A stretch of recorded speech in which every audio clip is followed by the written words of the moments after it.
In the previous session, we discussed about the coefficient of friction, and in this session, we are going to start about the body on inclined plane. Now remember, we discussed about the body on inclined plane, and I said I drawn this diagram and I explained a lot. We have the component mg pulling the block downward. Then if we resolve this for this angle which is equal to this one, we'll get mg cosine of theta and mg sine of theta. Also, we had a normal reaction R and the frictional force. So we are saying that suppose an object with mass m at rest on inclined plane makes an angle theta with the horizontal. There are three forces acting on the object. The first one is the gravitational force mg, which acts straight downward. There are three forces: the gravitational force mg, the frictional force, and the normal reaction R. Mg cosine and mg sine, they are just component of this mg. So we have three forces. The first is the gravitational force, which acts straight downward. From there, the second is the normal force R, exerted on the body, on the object by the incline. Normal reaction R, which is this one. And then the third is the frictional force F, which acts parallel to the incline. Since the body will tend to slide downward, huyu body ikimweka hapa atajifanya kama anashuka chini. So the frictional force itakuwa ina act kwenye opposite direction ambayo ni up the incline. Kwa hiyo unakuja kuona kwamba kitakachokuwepo hapo, unaona we have the mg, then you have normal reaction R, and then you have frictional force. So for the object to start sliding downward, the component mg sine of an angle theta must be greater than frictional force, as I have already explained. So tunasema kwamba the components of object weight that is parallel to the incline is given by mg sine of an angle theta, which is this one. It is parallel to the incline, mg sine of an angle theta. This is the component that tend to pull the object down the incline. Kwa hii ndio component ambayo inafanya hii body ivutwe kwenda chini. So again, the component of object weight perpendicular to the incline is given by mg cosine of an angle theta. This is the normal force. The mg cosine of an angle theta is the normal force. So in this case, static friction Fs is given by Fs is equal to mu sr, and we know r is equal to mg cosine of an angle theta. So finally Fs will be equal to mu s mg cosine of an angle theta. Mu s mg cosine of an angle theta. For object to begin sliding down the incline, the component of its weight parallel to the incline, which is mg sine of an angle theta, must be greater than or equal to the static friction. I explained this in this paper, that this component must be greater than or equal to this one. So when the mg sine of an angle theta is greater than or equal to Fs, then the block can start sliding down the incline, So because this component mg sine of an angle theta increases with an increase in angle. So as far as we are increasing the angle theta, the mg sine of an angle theta increases. I gave you an example of my ruler with my modem. So I used this example, I know it's the best.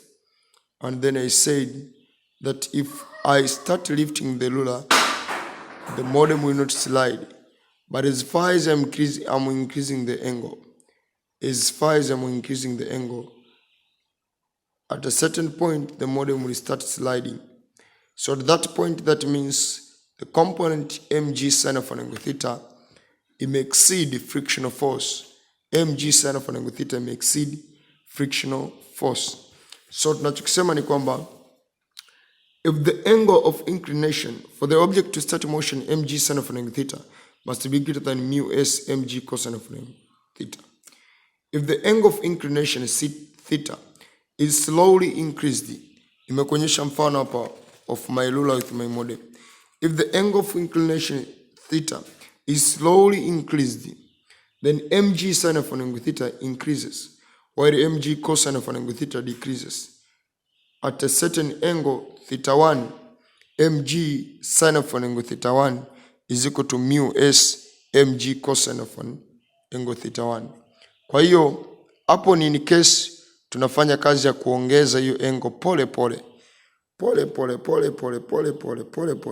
So at a certain point, let's say, yeah, tuna add ile angle pole pole. So we are lifting it. Tunaongeza angle pole pole. So finally, at a certain angle, hapo manake ni kabla modem yangu ianze kuslide, at a certain angle itakuwa ni mg sin of theta 1 ni sawa na mu s mg cos of theta 1. Beyond this point, the object will begin to slide. Manake ukizidisha tu, huyo object wako na slide. This angle can be used to determine the coefficient of static friction. How? Manake if they are equal, tutasema tu ni kwamba mg sin of theta 1 ni sawa na mu s mg cosine of theta 1. So mu s would be equal to mg sin of theta 1 divided by mg cosine of theta 1. Wewe nawe ataisha utapata mu s is equal to tan of theta 1. Mu s is equal to tan of theta 1. Or if you don't know the angle theta, theta 1 will be equal to tan inverse of mu s. That is the way we are using the angle to determine coefficient of static friction, Kwa hiyo huyo angle ni important sana hapo. Tunaweza kumtumia kwa namna kama hiyo hapo kuweza kutafuta coefficient of static friction. Lakini from there tunaweza kuona hivi kama huyo object akaanza kuslide down the inclined plane. Lakini anapo slide down akawa na acceleration fulani. Unajua kwamba body kama tayari alishakuwa na component hii hapa ambayo imezidi hii hapa, akianza kuslide downward, kwa sababu force itabadilika toka static kwenda kinetic, so ata slide with a certain acceleration a. How do we get this acceleration of the body down in the inclined plane? In order to get acceleration, we need to use the Newton's second law. In the Newton's second law, we know net force is equal to mass times acceleration. And when we are talking with the net force, that means this minus friction. So it's equal to mg sine of an angle theta minus fs. Itakuwa sana net force. Then tasema net force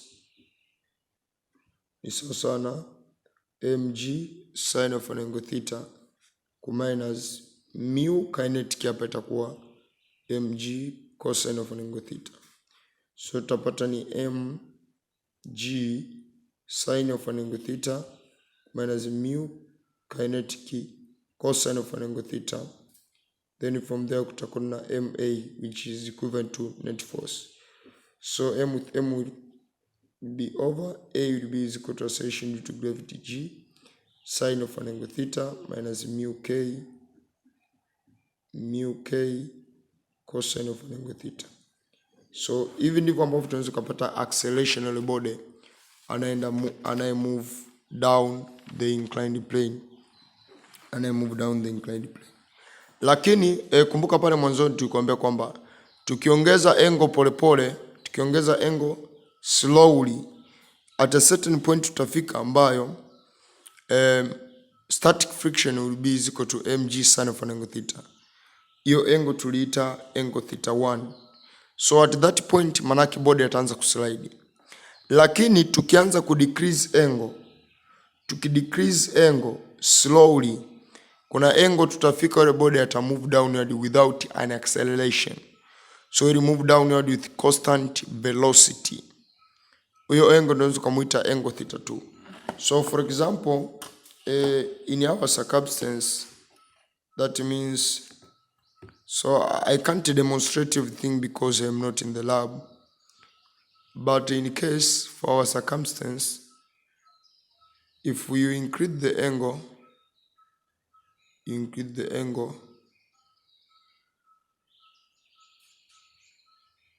so I am trying to adjust the angle slowly here.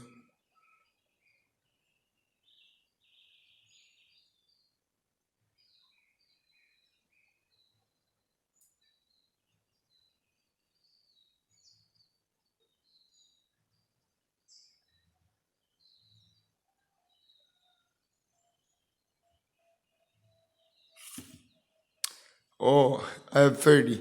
Anyway, my aim ilikuwa ni kwamba ikianza ku move kama ni hapa nianze ku decrease angle slowly iweze ku move with constant velocity, but I have failed. No problem, just understand this concept. Kwamba since the coefficient of kinetic friction is generally less than the coefficient of static friction, the net force will be greater than 0 and the object will accelerate down the incline. In case pale imeanza kuslide ile force ambayo iko kubwa kuliko kinetic, and the acceleration of the body will be given by that equation. But if the angle of the incline is reduced, the net force will be decreased. So the net force itapungua. Eventually, a certain angle θ2 will be reached, at which the net force will be 0 and the object will slide at constant velocity. So net force itakuwa 0, object at slide at constant velocity. This angle can be used to determine the coefficient of kinetic friction. So nasema this angle can be used to determine the coefficient of kinetic friction. Mu k will be equal to tan of θ2. In summary, if angle theta is less than θ2, the object will not slide. If θ2 is less than or equal to theta, and theta is less than θ1, the object will slide if given start push. Yani umeipush kwanza ndo umeiachia, ita slide with constant velocity. But if theta is greater than θ2, the object will begin sliding without being pushed. And from there we can conclude the concept of limiting friction. What is limiting friction? A limiting friction is the maximum possible value of static friction. Maximum possible value of static friction. Tunapokuwa tunataka kitu kianze kumove, force ambayo inakiprevent kile kitu kimove, it is simply the static friction. So the maximum value of that force which can prevent the object from starting moving is what we call the limiting friction. So it is the frictional force that must be overcome before an object starts moving, and is given by mu, which is coefficient of limiting friction, times r. But don't get confused, simply this is the maximum possible value of static friction. So sometimes coefficient of limiting friction, the same with the coefficient of static friction. So that marks the end of our discussion about the concepts, and then now in the next session we'll solve some few examples, then we'll go back to the discussion of the topic, and then finally we'll solve the numerical questions, end of topic numerical questions. So friction topic is not longer like vector, and yeah, it requires you to be competent to understand some of the few concepts about the laws, about the inclined plane, acceleration of the body, the net force, the frictional force, static and kinetic, the coefficients of friction. Things are going. Thank you.